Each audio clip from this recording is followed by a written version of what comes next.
those pieces of paper aren't worth the matches to burn them down with. And what we will discover is this is a bit of a recurring theme. So when we look at this, we have not just two actual cast members, we have multiple cast members. But in order to look at this topic called war, we have to think about something. And the thing we need to think about is that war is part of history. Ladies and gentlemen, history is a continuum. War does not happen in a vacuum. There were events that happened before the war itself, and then there were events that happened afterwards. So what I'm going to do is I'm going to start with talking about the history of the Winter War, a little bit about how we got there from Finland's origins up to the Winter War. Now I'm going to warn you, I'm going to cover about 600 years of Finnish history in 4 slides. I'm going to miss a few details, just bear with me, okay? Then we're going to talk about the Winter War itself. And as was mentioned a little earlier, while I'm discussing this, I want you all to think about events in the world today, right now, that very much resemble the Winter War. Sometimes when one does not learn from history, one is doomed to repeat it. Now finally, the last thing I'm going to talk very, very briefly about is the aftermath. Because the Winter War isn't by itself. Imagine throwing a pebble into a pond. The pebble is only there for a second, but the ripple effect goes on and on and on. The Winter War influences Finland and the world we live in today by an event that happened over 80 years ago. So it may not be the most common or most well-known event in World War II, but it was and still is a very important part of European and even world history. Before we go anywhere, we need to pick up the pointer before we trip on it. I wish it were longer. And we need to talk about where is Finland.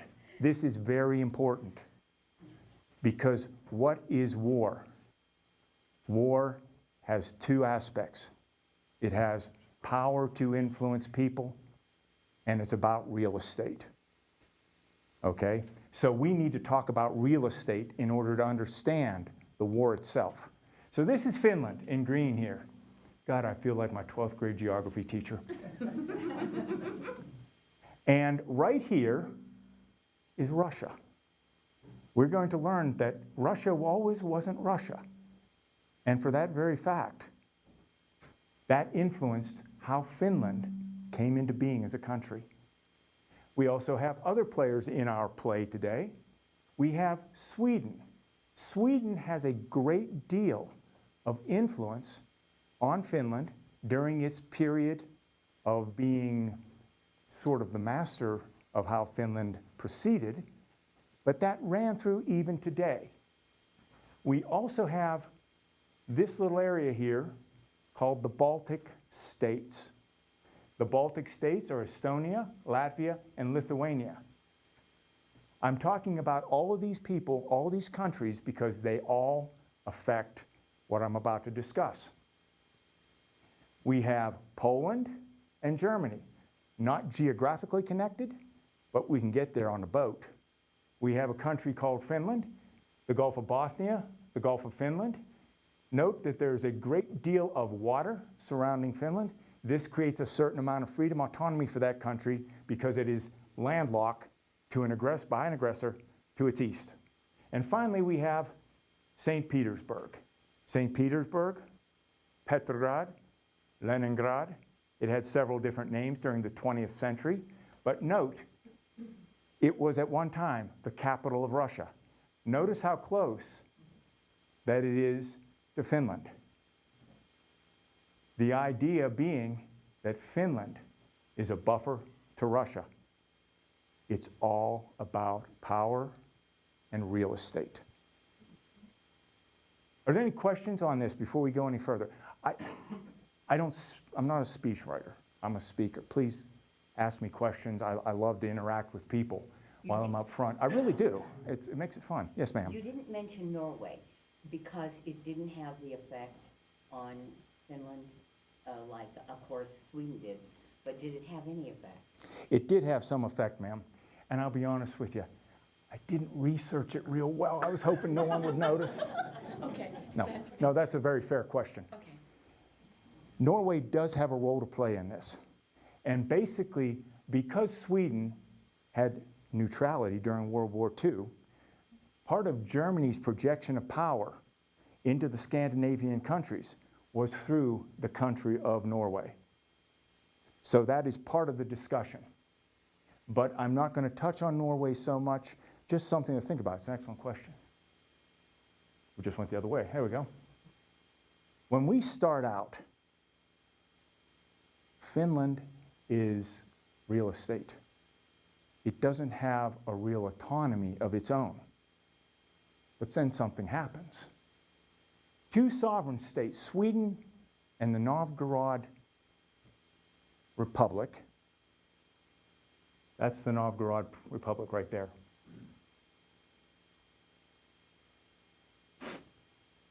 are vying for supremacy in the Baltic states.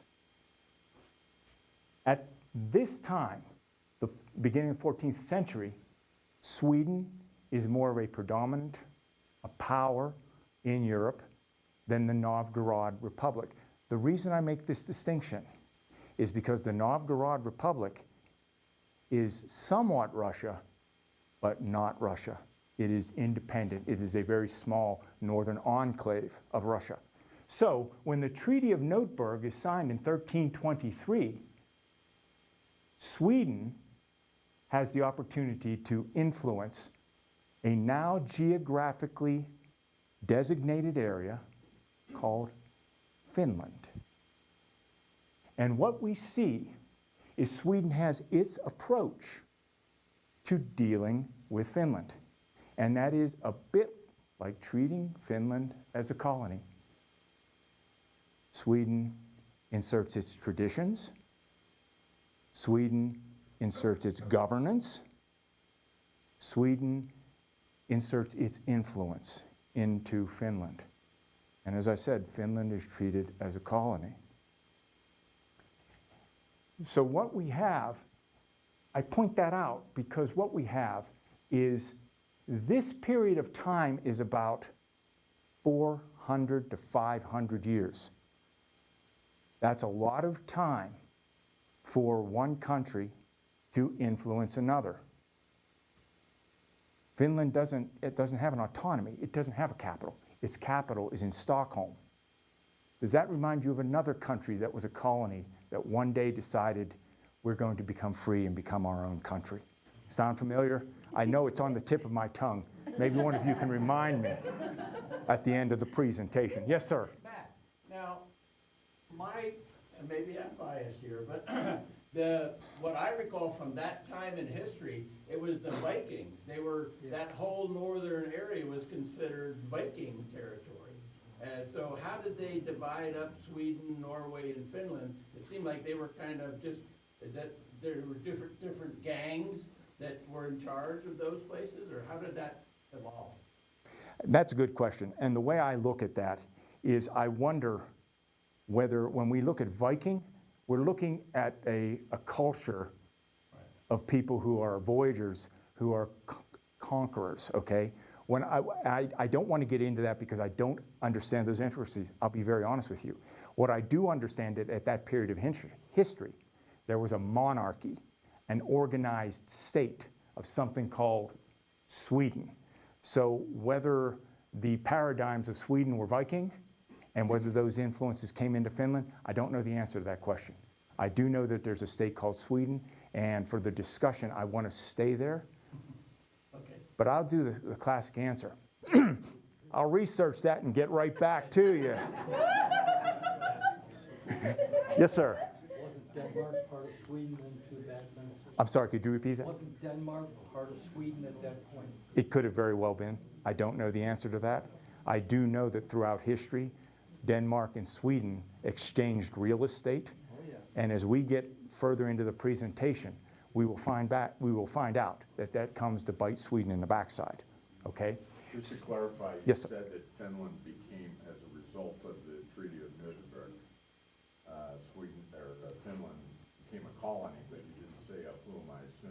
Of Sweden, yes, sir.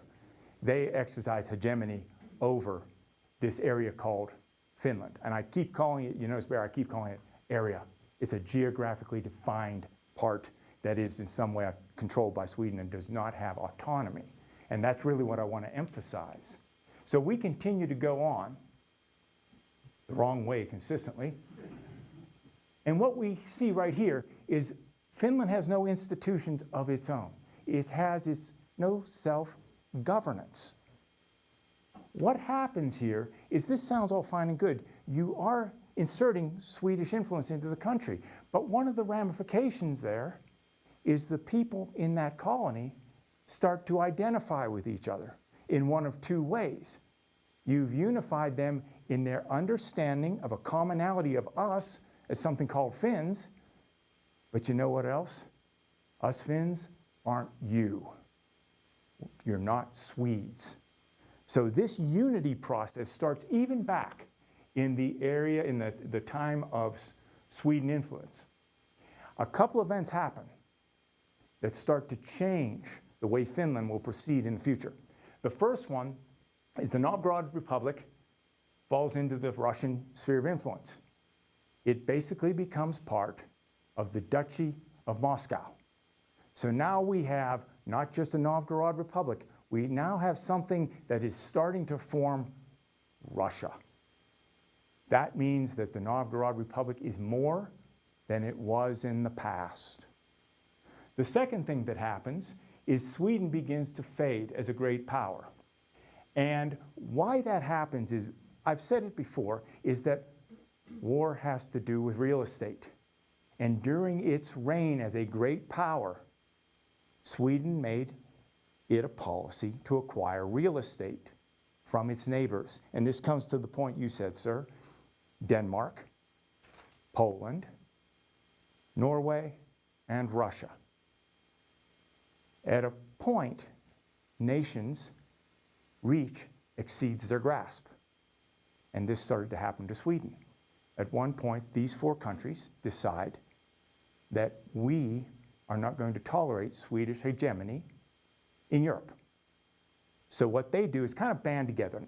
These bands, they all decide uniformly to engage Sweden in a war. And that war is called the Great Northern War. And I said Russian and allies, the other allies being Norway, Denmark, and Poland, all engage Sweden at different levels. This isn't like a unified front. It's like everyone's fighting their own little war. When the war is over, everyone makes their own settlement with Sweden. It's not one unified thing. Poland has their thing, Denmark got their thing. But the key for us this morning is that Russia displaces Sweden as the primary power in the Baltics. And for the first time in its history, this thing called Russia is now recognized as a European power. Two very important aspects for its future. If we proceed just a little further down the road, the real switch in terms of how the history of Finland developed occurs in 1808, 1809, the Finnish War. The Russian Empire defeats the Kingdom of Sweden. And at this point, Finland goes from being under Swedish influence, which it had been for 400 years, traditions, government, all these things now flow to Russia. But Russia takes a different approach than Sweden did. Russia may want to have their hand in influencing Finland, and they do, but Russia decides to give Sweden a bit more autonomy. Bible get you 10, I trip over that before we're done. Right here, the Grand Duchy of Finland. We had this geographic area. It now has a definition of not a colony of Sweden. It's a Grand Duchy of Finland as ruled by Russia. It now has a name, ladies and gentlemen. Russia does this differently. We've given the people of Finland a name, Sweden gave them a geographic area. Sweden gave them traditions. We now have an autonomous Finnish state called a Grand Duchy. It now has a capital at Helsinki. Much different, not in Stockholm. We have a capital in our backyard. We're starting to be unified. We have a name, a Grand Duchy. They also give Finland government. I don't want to call it autonomous because we all know that in order to have governance, probably Russia wants to have a dog in that fight. They want to have a hand in the decision making. But you've planted the seed of government. And why this is important is that very Senate,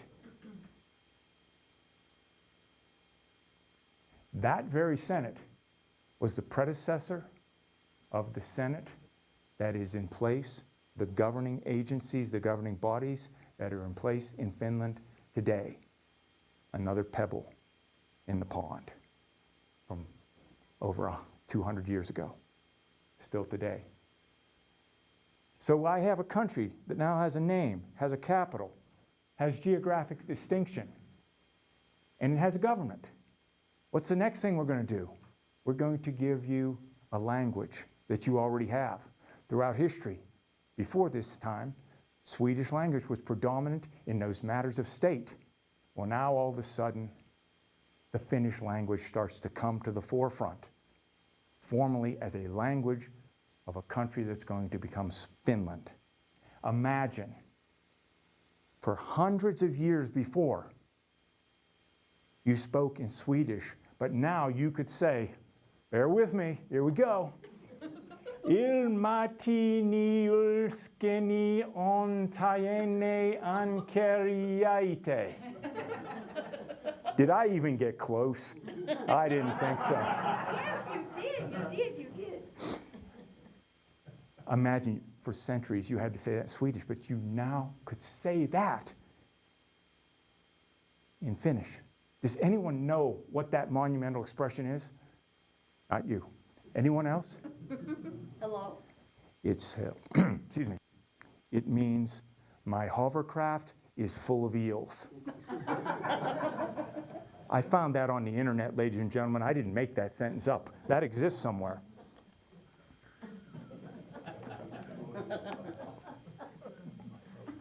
My hovercraft is full of eels.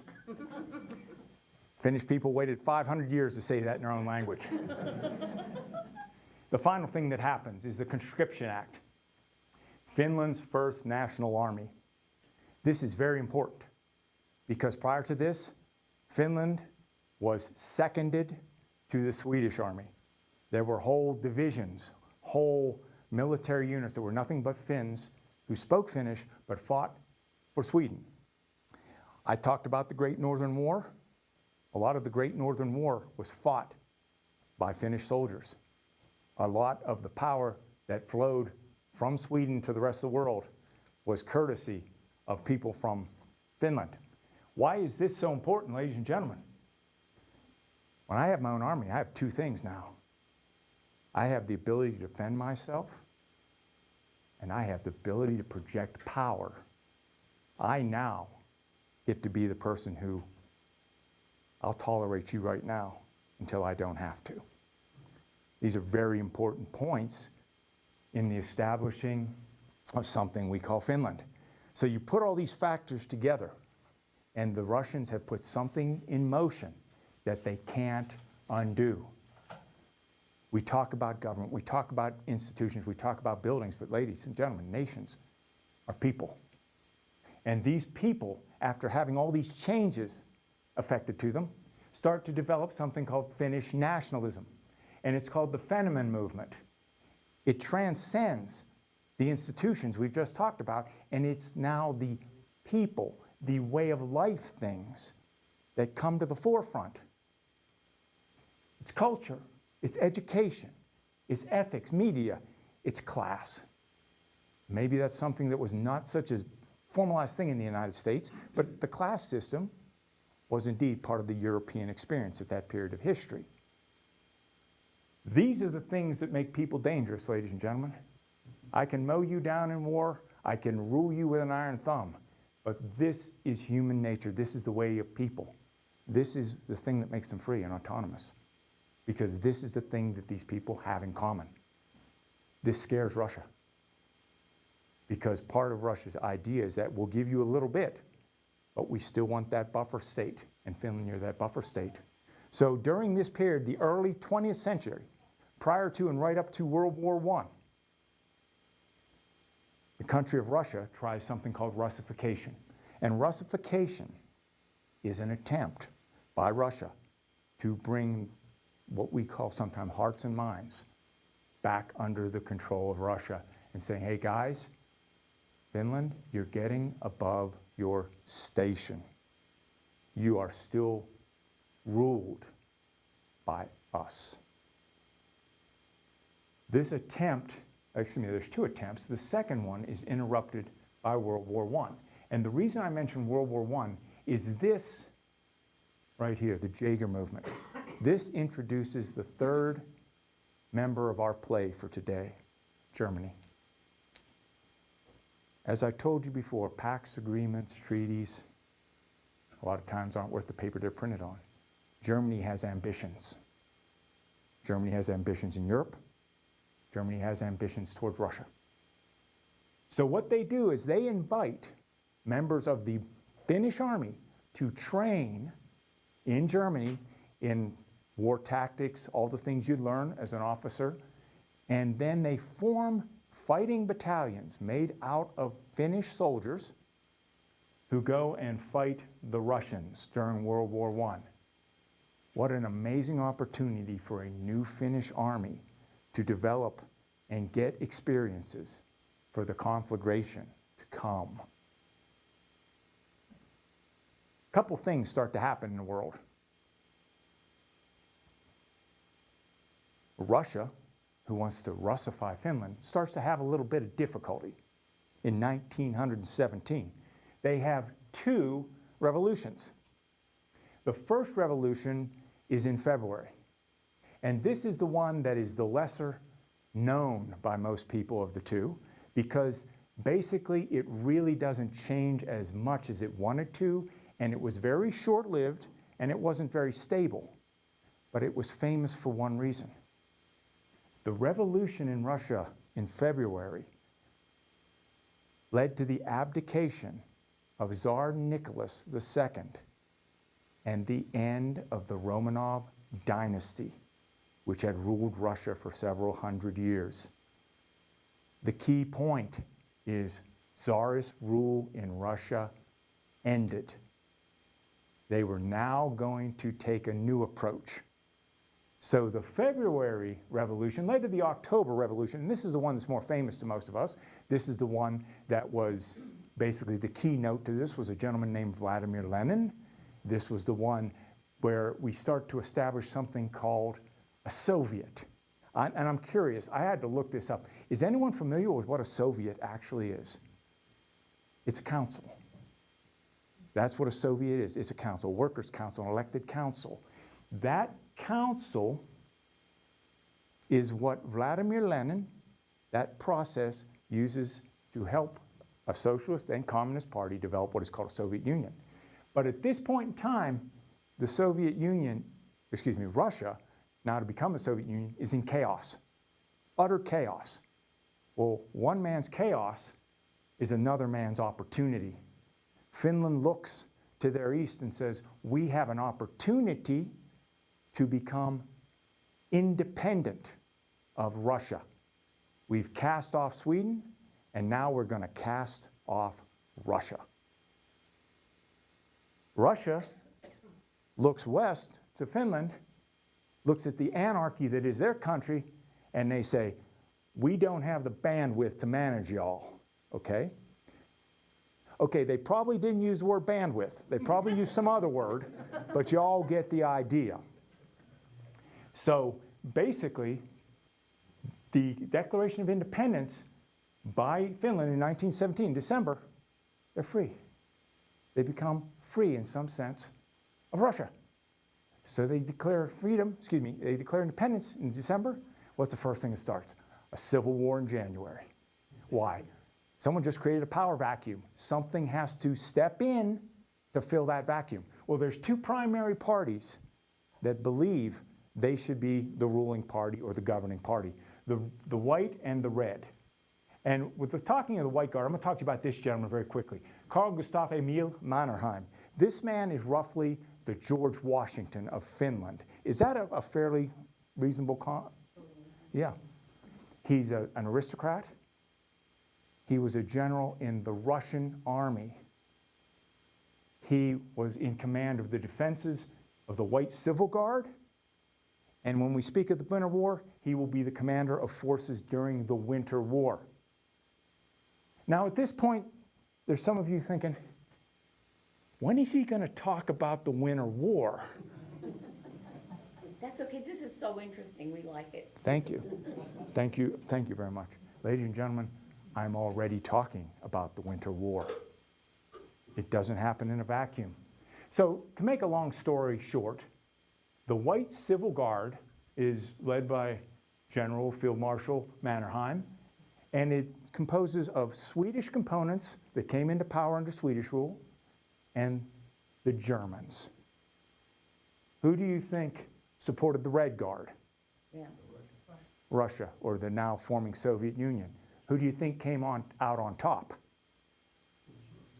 The White Guard. You have two more established supporters, and you have one less established, being Russia. And then World War I ends, and I love this comment at the end of World War I. Field Marshal Foch said this. This is great. The Treaty of Versailles that ends World War I. At the 11th hour, the 11th day was a surrender, but the treaty was in 1919. This is not peace. It is an armistice for 20 years. It is a ceasefire, not peace. How right he was. In the years between World War I and World War II, Finland is in a bit of chaos. It's trying to develop, it's trying to become its own thing. And what it realizes is, because of its location, as we discussed before, it needs security. And for security, you need allies, people who have a common interest with you, not friends, allies. So first they turn to the League of Nations. They think maybe the League of Nations is the way we secure our security. And they start to realize that the League of Nations is perhaps not the right solution because of its youth, because of its inability to generate any real capabilities to guarantee the security of Finland, this new Finland. So they're not so sure about this. They also turn to a Scandinavian orientation, and that really doesn't have a big effect. They aren't real sure about that. So finally they turn to these Baltic states right here. Why the Baltic states? Ladies and gentlemen, these states can help me secure my southern border. In fact, they even become Finland. Remember I told you about projecting power? They sent volunteers to fight with Estonia for Estonian independence from Russia or the Soviet Union. And so now we have a Finland that 2 years after its founding is starting to project its will onto the world, even if it's just across the Strait of Finland. What happens is we have two Treaty of Tartu, very interesting. The first Treaty of Tartu is basically a signature between Estonia and Russia that gives Estonia independence. That won't last long.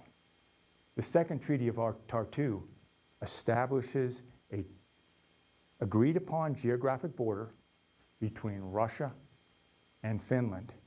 There's lots of treaties and pacts between European countries at this time in history. Another thing that comes to pass is that Finland and USSR, after signing this Tartu agreement, they decide to have a non-aggression pact. Does everyone know what that is? We won't go to war with you. What'd the man want to say? Right. And another thing that happens, this is just kind of a sideline, I want you all to think about this. The states of the Baltic area, Estonia, Latvia, and Lithuania, all declare neutrality. Ladies and gentlemen, your country is neutral only as long as your neighbors agree to it. Okay? they will find this does not quite work out the way they want to. Foreshadowing. This is Russia. This is Poland. How do you get by land from Russia to Poland? High diddle diddle right up the middle, okay? So what happens is in 1938, the USSR requests that Finland agree to repel any German invasion, and they agreed to have Soviet intervention if Germany were ever to set foot on Finland's soil. And Finland's response was basically, we will repel any country that touches Finnish soil. And on that other one, you stationing troops in our country, yeah, we'll get back to you on that one. In 1939, the Molotov-Ribbentrop Pact, yet another non-aggression pact between two countries, the Soviet Union and Germany. What does a non-aggression pact do again?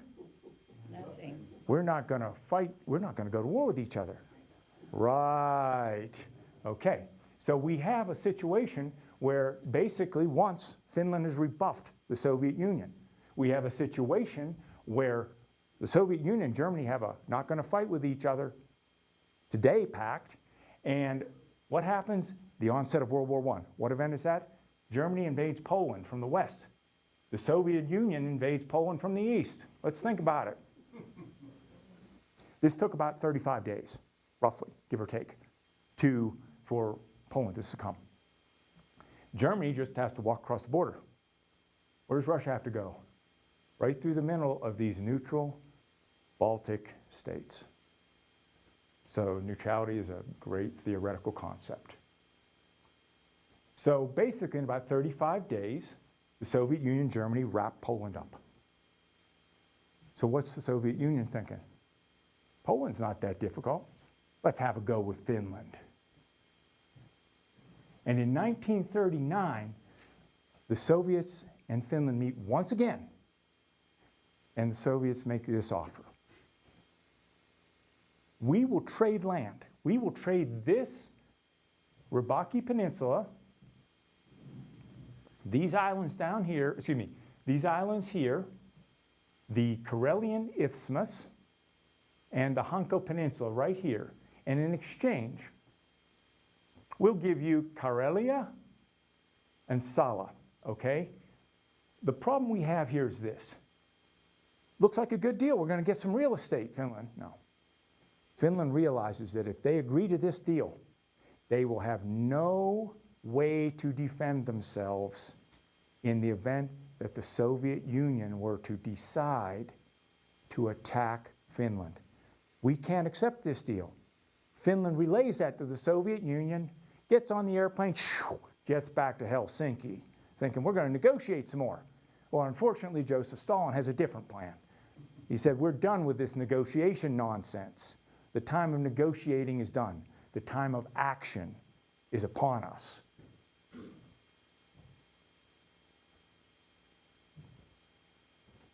What happens? Less than a month after the end of the negotiations between Finland and the Soviet Union launches what is called a false flag operation in Manila. Manila is a little border post on the Soviet side with Finland right on the border. The Soviets bomb their own village as an excuse, as a reason, to start a war with Finland. Okay? So they launched this false flag operation. They now have a reason. It doesn't matter. Hey, look, Manila got bombed. We now have a reason. The USSR renounces its non-aggression pact with Finland. Who'd have thunk it? And on 30 November, the Soviets declare war on Finland. And this is interesting because it was reported in the Soviet media that the Soviet Union did not bomb Helsinki.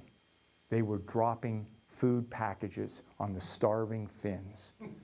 So the starving Finns started referring to Russian Soviet bombs as Molotov bread baskets. And on December 14th, 1939, the League of Nations expelled the Soviet Union. I'm sure they were devastated. Whoops, keep going the wrong way. As we go into the actual war, I found another quote, and I like this quote. I love this quote.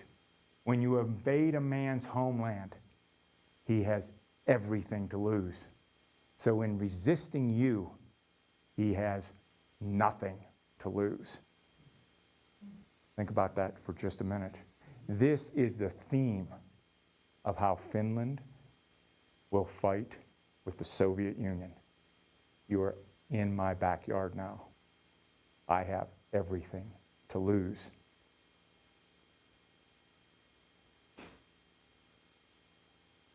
Let's take a look at it. Let's see how this matches up. We've got two countries involved in a conflagration. The Soviet has already opened up with a salvo of bombing Helsinki. Now they're physically going to move into Finland itself. Well, let's look at these soldiers. Does anyone know why it's called the Winter War? It's fought in the winter, okay? How many of you have been to Finland in the winter? It's cold, y'all. When we look at this, we're looking at a Soviet soldier who's equipped for cold weather. We look at a Finnish soldier who's equipped for very, very cold weather. This is a centralized, generated Soviet army that is not about to fight the Finnish army. They are about to fight the entire country of Finland. Those skis might be military issue. My guess is those came from your house. Why? Because these young men have been skiing on those their entire life. This is going to be Soviet military doctrine. This is going to be Mother Nature and the Finnish way of life. That's how these two armies are going to match up against each other. Wow, look at that. The Soviets are going to bring tanks. Wow, tanks. They work well on the plains of Poland. How do they work in the deep forests of Finland? You need a few things. You need tanks to have terrain to move on. You need maintenance. You need gas. You need bullets. All those have to come from somewhere, ladies and gentlemen. The Finns use reindeer. You need grass. Okay? So when you look at these two, you think that's a mismatch. Maybe, maybe not.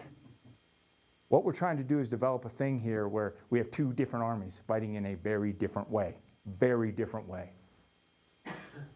Let's do a matchup here real quick. The Soviets have all the advantage on paper. They outnumber the Finns, but look, the Finns have 100,000 women in their auxiliary that takes care of all the logistics, all the hospital, everything that necessarily for war that maybe they can free up men to fight. Soviets have all these artillery pieces and tanks and aircraft. Amazing, wow. What do the Finns have? They're not a real well-equipped army, but they are equipped for land infantry warfare in a very cold, snowy part of the world. Guess where the war happens?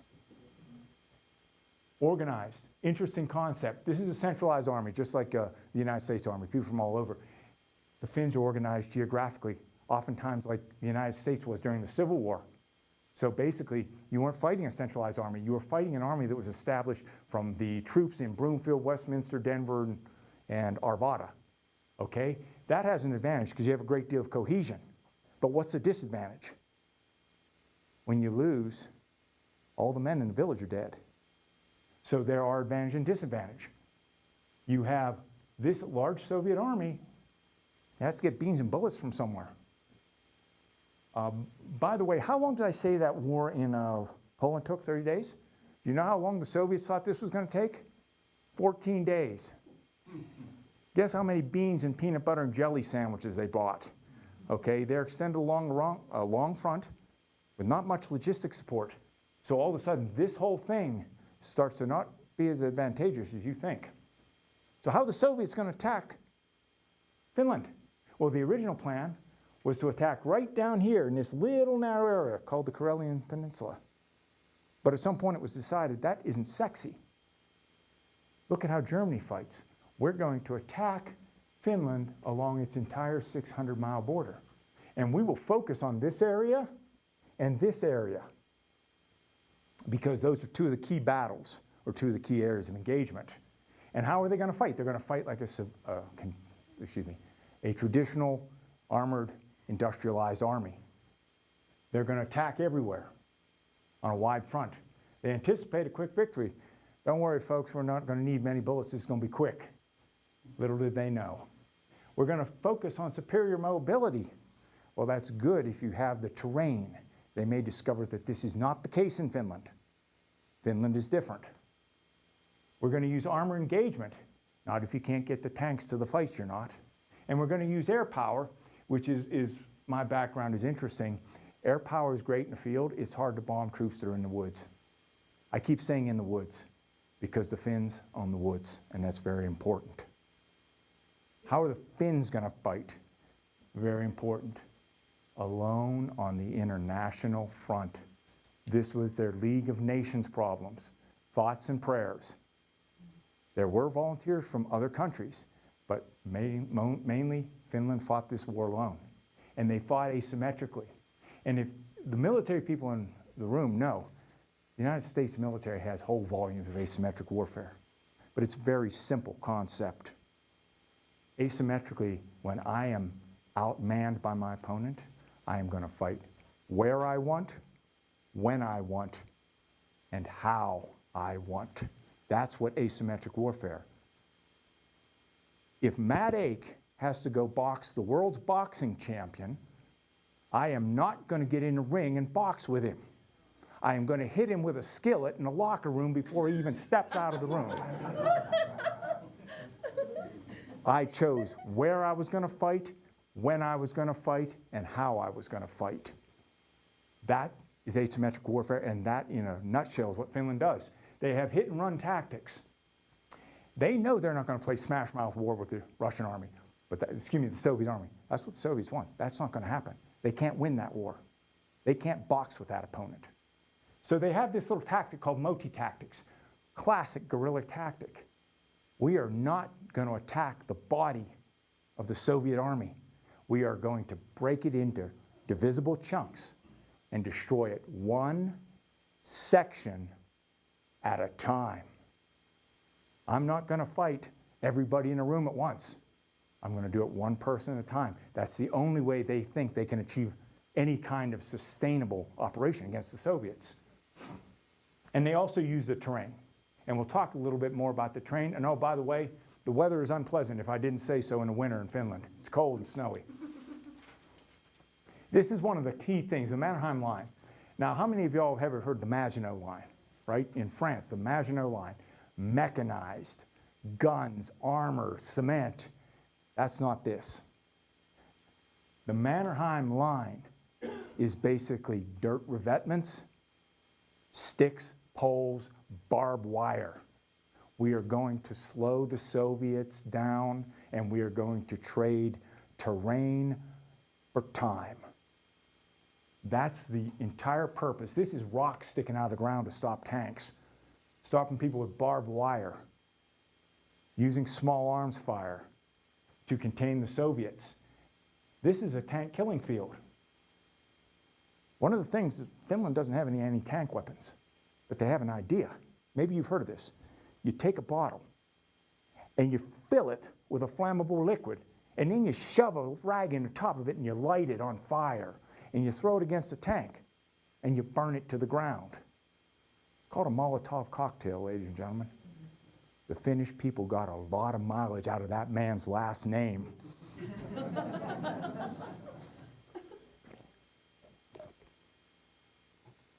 So we continue. The Soviets attack the Mannerheim line, this direction, with about 7 divisions. This almost middle-age defense system stops the Soviets cold. And by 30 December, there's an impasse. And the Soviets are realizing in the Karelian Isthmus, we need to do something different. We are taking phenomenal losses. We cannot sustain this. So there's a bit of an impasse here. Finland has, in essence, not won. They've sustained this round.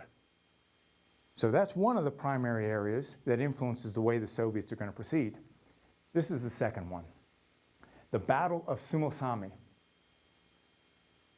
When I showed you earlier, in the center of the country, the Soviets decided to cut Finland in half. A couple reasons. One, you divide the country, you divide its ability to fight war. The other reason is if they could get the whole way across and cut Finland in half, they would have access to the Bothnian Straits. They had access to the ocean. Pretty good idea. But Finland has another idea. Some things happen in 1939. They have the coldest winter in the last 60 years. The Gulf of Finland froze. A moving saltwater body with tides, a deep one, freezes. The temperature gets down to minus 58 Fahrenheit, minus 50 Celsius. But it was a dry cold, so don't worry about it. Things start to happen, okay? Metal starts to seize, weapons cease working. You can't shut down tanks, you can't shut anything off because it won't restart. Lubricants don't work. It's so cold, ladies and gentlemen, that the natives started to freeze to death themselves. This plays very much into the hands of Finland because they're the home team. And the Russians are the visiting team, Soviet Union. They are not equipped, whether it be a tire. They did not bring enough supplies.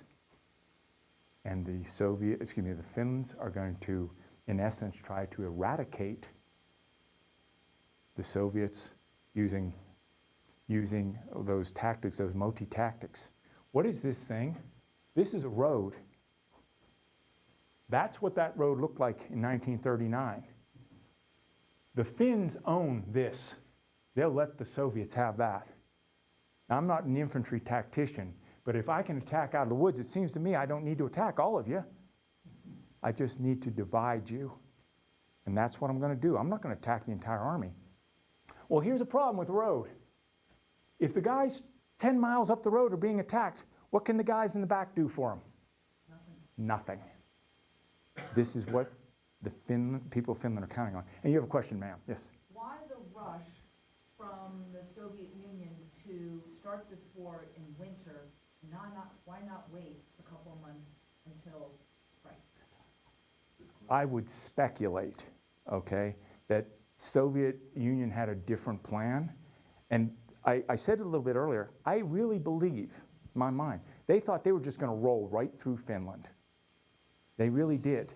And I alluded to a little bit earlier that the original plan that the generals proposed to Stalin was to go right through the Karelian Isthmus, focus all of our power in one place. And they may have had greater success. They may have. The weather may not have been as big a factor. But instead, they decided all the way to attack north of the Arctic, almost up to the Arctic Circle. That created a lot of logistics problems. This was one of them. So I think that was part of it. So we have an idea. We're going to do it. We're going to attack right up the middle. And no, all of a sudden we spread our forces out. And that creates a lot of problems for them. I really believe that's what it was. So the Battle of Suomussalmi, the Rate Road, this is the road it's on. It's about a 25-mile stretch. They got, I think, 2 divisions of Russians strung out along 25 miles. People in the front, back can't do anything for the people in the front, nothing. What happens is the Moti tactics of the Finnish army, they use terrain, they use logistics, and weather. It's cold. One of the tactics they used to use is they would wait for the Soviets to fire up the chow wagon, heat it up. And as the smoke went up the chimney, they'd blow up the chow wagon. No food for you this evening. Another tactic they liked to use was they realized that every time they fired at the Soviets once, the Soviets would return with 10,000 rounds. And they realized, you know, if we do this often enough, what's going to happen? They're going to run out of ammunition. It's tactics, ladies and gentlemen. Now this is very interesting. That when the Soviets came into Suomussalmi, they had 18,000 soldiers. They returned with 1,700. The Soviets came to know this as the War of the White Death. It's kind of interesting because a couple slides ago it looked like the Finns were incredibly outmanned and outgunned. Question? Yes, sir. Was this loss predominantly due to war, bullets, explosion, or was it due to weather? That's an excellent question. It is very much two things. I keep going back to Moti tactic. That was an incredible way they killed a great deal of Soviet soldiers, and I'm trying not to get into this because this isn't my specialty. That was a very effective tactic. And in doing so, they actually annihilated the front part of one division because the division made it to the town of Suomussalmi, but there was no town because the Finns had burned it to the ground the night before. So when they got into town, what did the Finns do? They surrounded them. And they started to chop the Soviets up little by little. But also, in that first slide, you noticed that the Soviets were not really dressed for the weather. So what did the Finns do? They let Mother Nature do what Mother Nature does. Well, isn't that also what the Russians did to Napoleon? Yes. But the Russians didn't learn their own tactics, and when the Finns did their Russian tactics to the Russians, they didn't recognize it? But what do the Russians do to the Germans in Stalingrad? Yep. They let the Germans come to Russia, Soviet Union, and let the Russian winner kill them. In fact, they did it to the French. They did it to Napoleon. Yet in this very circumstance, he who does not learn from history repeats it. Okay? So that's an excellent question. But yeah, the weather was very much, and they also took a lot of prisoners of war. Yes, sir? And Matt, you might have mentioned this when I wasn't in here, but wasn't a lot of it also due to their leadership too? Because at this point, the Red Army has some of the poorest leaders because of the previous purges. Yes, right. slowing it down. That's right. So when you're talking, you jump ahead to 41, 42, when Hitler invades the Soviet Union, there were some, like Kutuzov and people like that. You had some people who were slightly better in the command of the Red Army. Absolutely. And then previously to this, you had some commanders who were better, but that whole purge really kind of came backfired on. And that's one of the reasons why you had that Soviet army with a lack of supplies, a lack of discipline, a lack of tactics and things like that. No, absolutely. And they were getting chewed up there in Finland. No, absolutely, and he's right, because Stalin was a somewhat paranoid individual, just a little bit. He had reason. He purged those he felt were a threat to him. And like Don said, But the majority of the troops, though, were also conscripts. So they were not well trained, not well treated. And when things start falling apart, if you're not well trained, panic sets in and you just fall apart. and that's a very true fact. The Soviet army was made up of a lot of conscripts led by the sycophants of Stalin, his friends, who were not necessarily competent. And to Mike's point of conscription, he's right, the Soviet army had many conscripts, but so did Finland. There were notices that when Finland saw Soviet armor, they ran. But so it cuts both ways.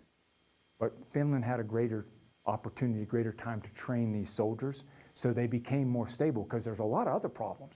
Finland has no form of communication, so they're fighting like several autonomous organizations, not one unified front. Conscription is definitely a problem. The quality of leadership of the Soviet Union is lesser than a Finnish army that has been preparing for war, and oh, by the way, was trained by the Germans to fight the Russians. Not a bad mixture right there. So absolutely, those are all incredibly valid points. Now, the Soviets revised their strategy, and they're going to go back to playing it the way they want to. Yes, sir. Another answer Okay. to the question about why didn't the Soviets wait till warmer weather? There was no Interstate 25 up there. The frozen dirt roads could handle the Soviet tanks and armored vehicles.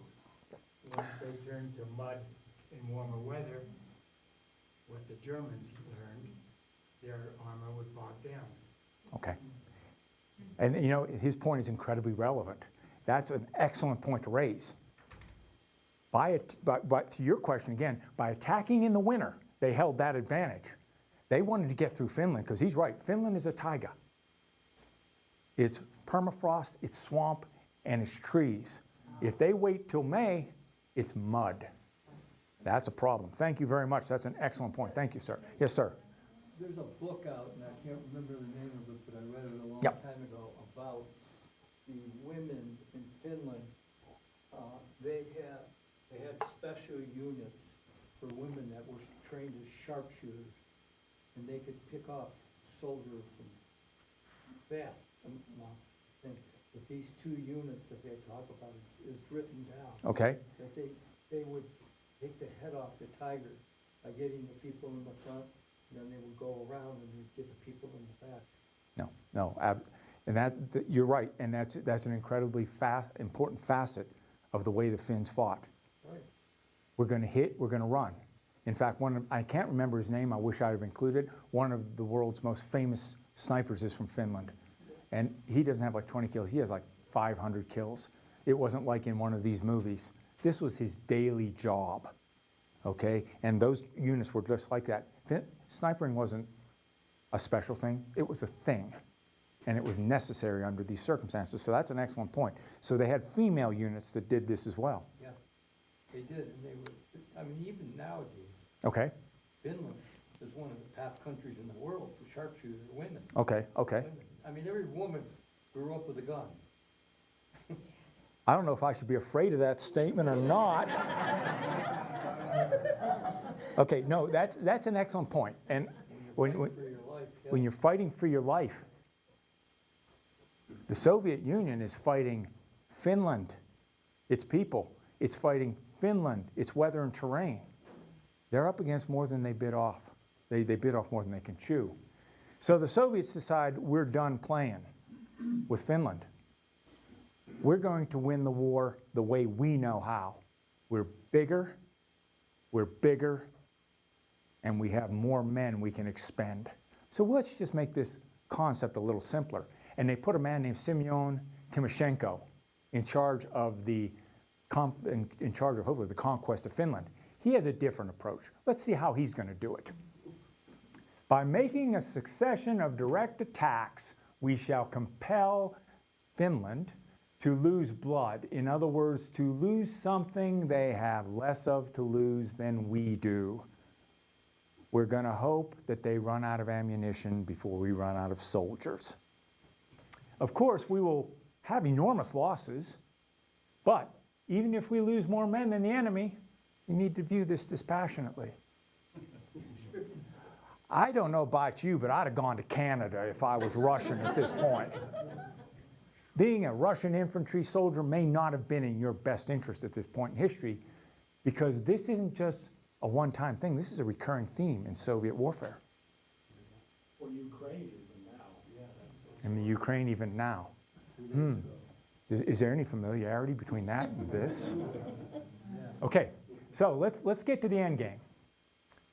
Basically, what the Soviets say, we're going to concentrate our forces right here, like we should have 104 days ago, and we're going to attack right up the Mannerheim line. The Mannerheim line was meant to exchange time for terrain. It's not meant to be impermeable. And one of the interesting things, remember we were talking about the weather and how it played to the Finns' advantage in the center of Finland. It now plays to Finland's disadvantage. This is the Gulf of Finland, the Gulf of Viborg-Viipuri. It's frozen. So the Soviets go right across the frozen lakes. They go around the land Mannerheim line.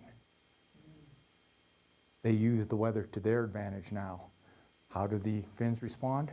They figure we don't have to kill the Soviet soldiers. We just have to blow holes in the lake.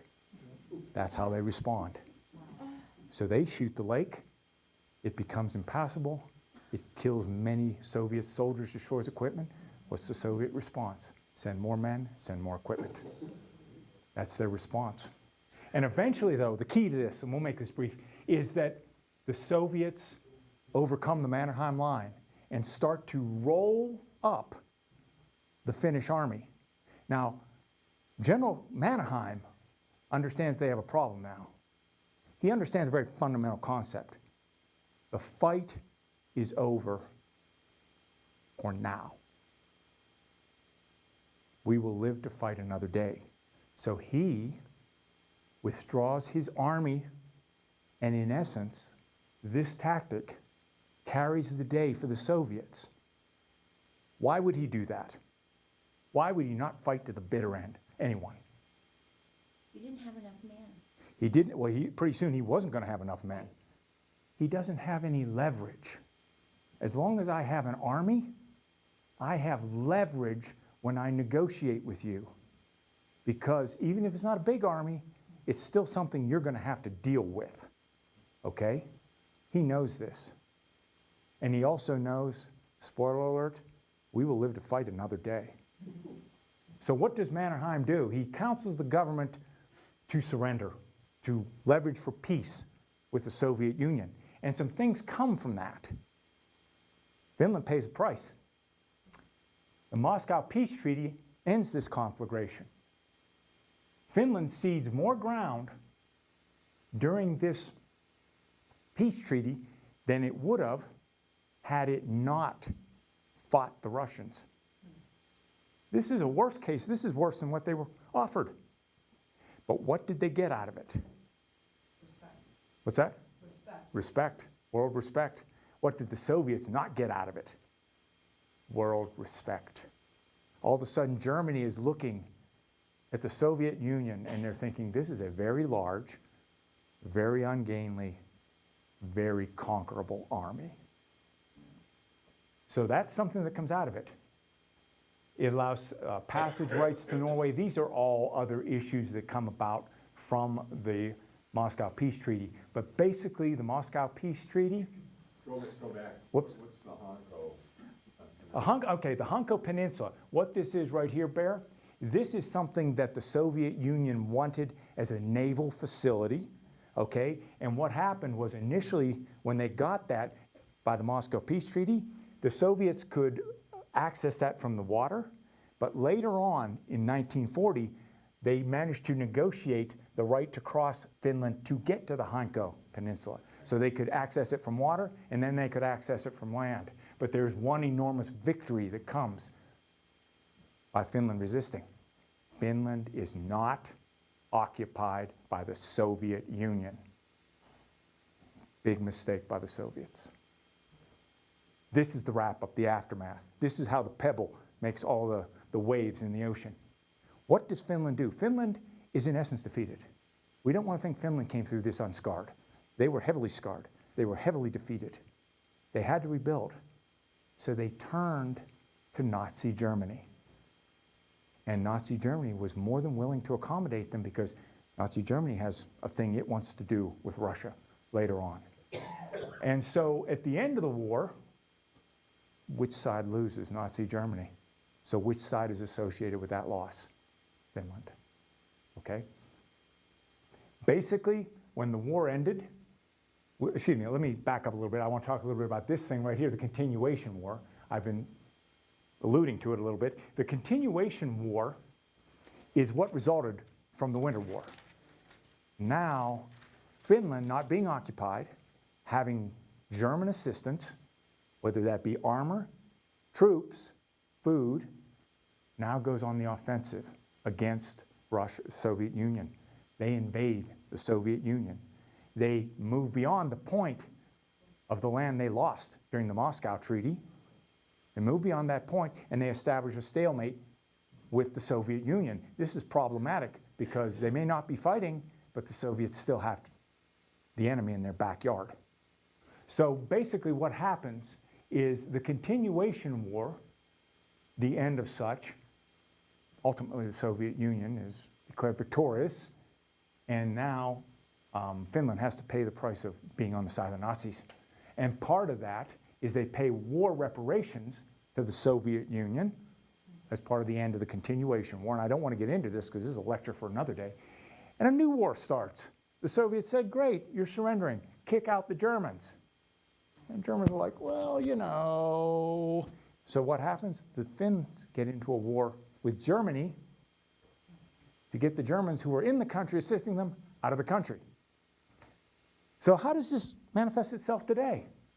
Well, we had a Finno-Soviet treaty, and if you look at it, Finland occupied a kind of strange place in history. European. It wasn't part of NATO in the West, but it really wasn't formally a member of the Warsaw Pact. It didn't get to be part of the Marshall Plan, so it really didn't get to economically develop as fast as other countries in Europe. And so what I think happens is the Soviet Union uses Finland as a buffer state, and it's kind of in a quasi-state for many, many years. Well, now the world starts to change with the fall of the Berlin Wall and the end of the Soviet Union. Let's fast forward to today. And Dawn alluded to it, and I'll end with this, is that something very important happened on 4 April 2023.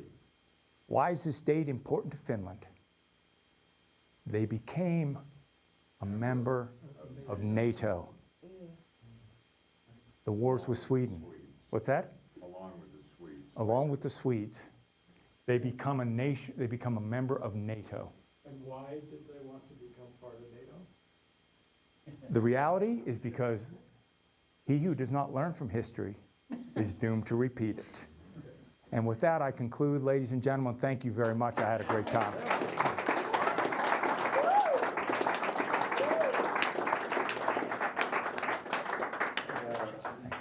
Bear? I don't like putting you on the spot, but why was Finland excluded from the Marshall Plan, the aid of the Marshall Plan and the rebuilding of Europe? Because I think it was part of, within the Soviet sphere of influence. The same way probably other countries in the Warsaw Pact were, I assume, excluded. This was an economic military buildup or rejuvenation of Europe itself. So it was in sense of the victors. My guess is its affiliation, its alienation with the Soviet Union. Yes, ma'am. Since Ukraine is not part of NATO, because that borders Russia, and there is talk of it becoming part of NATO now. Yeah. Can you talk about the current events of the conflict? Okay, ladies, gentlemen, hold on. Here we go.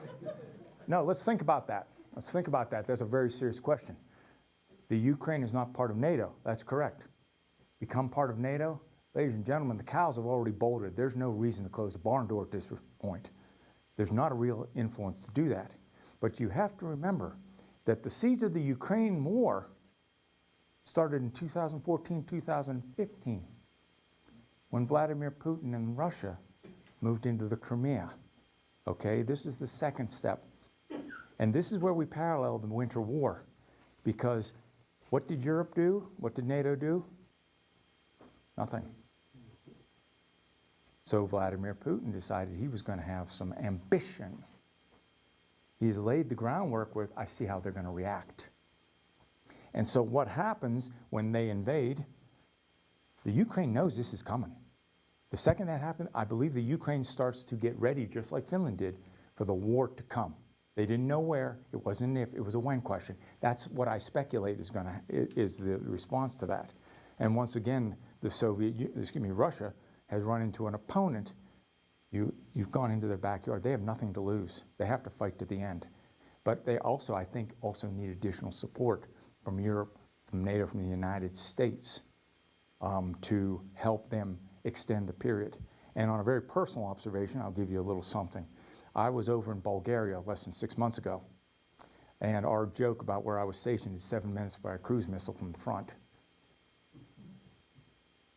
What NATO is now doing is aligning itself in the in the Balkans, Romania and Bulgaria. NATO is starting to move troops into those areas in the event that this little war expands into other locations.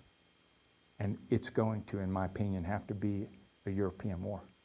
I'm not really sure the United States wants to mix it up with Russia, because I'd be very afraid that that would become something much larger than Ukraine, but that's my opinion. So that's what I see. And, but yeah, that war is actually very close to Romania. They've had parts of Russian missiles, Soviet missiles, fall into Romania through the Danube Delta up in the northwestern part of the country. Yes, ma'am. Totally ignorant question probably, but why did they call it World War I when the world was not all the world was, and all the countries were involved in that war? And it seemed to be a war that was very specific. you know, I Can mean, you turn off the camera? World War II. Turn off the camera. It was World War I. Colonies, German colonies were at war with the You, British and the French. I think that's it. Look at both world wars. They have a common theme. They were fought in Europe. From the Western perspective, Europe's the center of the world. Oh, gotcha, okay. Think about it. Yeah. The Anzacs, Australia and New Zealand, they're on another planet. And they came all the way to invade Turkey on behalf of England. So when you say World War II, it may be geographically constrained to Europe. But they thought they were the But the world was fighting. Troops from Africa, troops from India, troops from Oceania, which is, so it is a world war. It may be geographic, but everybody, I'll tell you, both World War, wonderful. Everyone was invited, and everyone attended. It was also fought in China though, too. And it was, okay, it was fought in China as well. And you know, the scary part of World War III, maybe the Europeans will start that and no one will show up. Okay, so any other questions? Yes? In 1996, the Gang of Six was transformed in 2001 as the Shanghai Cooperation Organization. Are you familiar with that? That is No. Russia, China, and the stand countries that border China. Mm-hmm.